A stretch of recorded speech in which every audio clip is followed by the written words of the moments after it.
tag team match would end it all. The left coast Casanovas versus the Illuminati. It was struggle enough to keep one's imagination from overheating. We were then met by a member of DOA brass. He referred to us as press, and we soon found ourselves being escorted through the black fabric and into the Lions Club's kitchen, which is to say, backstage. Not counting my elementary school plays, I'd never been backstage at anything before, and I immediately understood the thrill.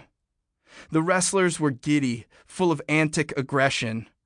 Every couple minutes, one of them would peek through the screen to check on the crowd filling the hall, and then he'd beat his chest, or beat the chest of a compatriot, or jump up and down, or jump into another wrestler, or pump his fist.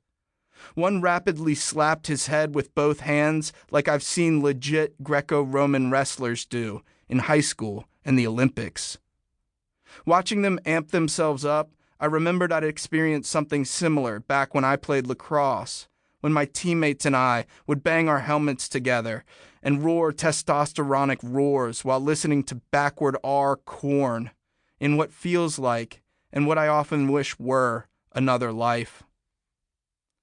Maybe it was because we were in a kitchen, but after the initial thrill wore off, I started to feel less like I was backstage and more like I was at a Halloween house party, or in the Castro, or at a Halloween house party in the Castro. Jason Sullivan's baggy pleather pants had flames down the sides, and he was wearing a t-shirt that read Gladstone Rub-a-Dub, which I learned was an allusion to an old-school Northwest wrestler and not a business that specialized in car washes and hand jobs. Rockin' Ricky Gibson dressed like he was in a Twisted Sister cover band. They'd both bleached their hair the way skaters I hung out with in the 90s used to. The plus-size playboy Draven Vargas's face paint smacked of the insane clown posse, and he'd brushed his hair forward and styled it into a fine fin that rose from the front of his head. Bald but for a sad little island of hair at the top of his forehead, lover boy Nate Andrews, the other half of the left coast Casanovas, had also styled what hair he had into a fin, which you could only see in the right light, at the right angle. Wearing a shiny pleather pinstriped blazer, a purple sequined shirt and matching hat, and googly black sunglasses, Mr. Ooh La La, their manager, looked like a cartoon villain. Dr. Cleaver lists his weight as 242 pounds of surgical steel and sex appeal, and his signature moves include the autopsy, the wheelchair bound, and the morphine drop. He had a Marvin the Martian mohawk so thick and meticulously coiffured that I swear you could do trigonometry on it.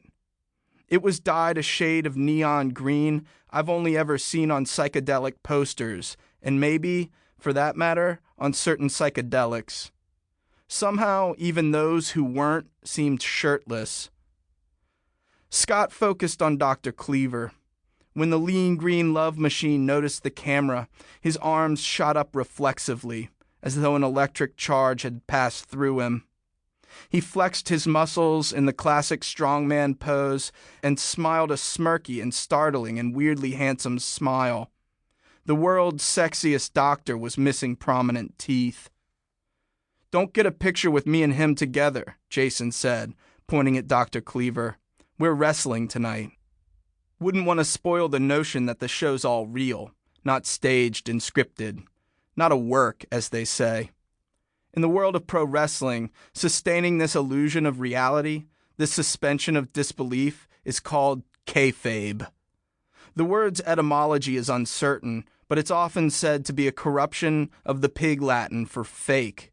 And all the accounts I read traced it back to carny culture, in which professional wrestling has its historical roots.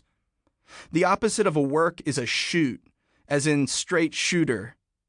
The improvised moves and holds the wrestlers perform on one another in the ring, that is, the pain they inflict and endure, that's the shoot.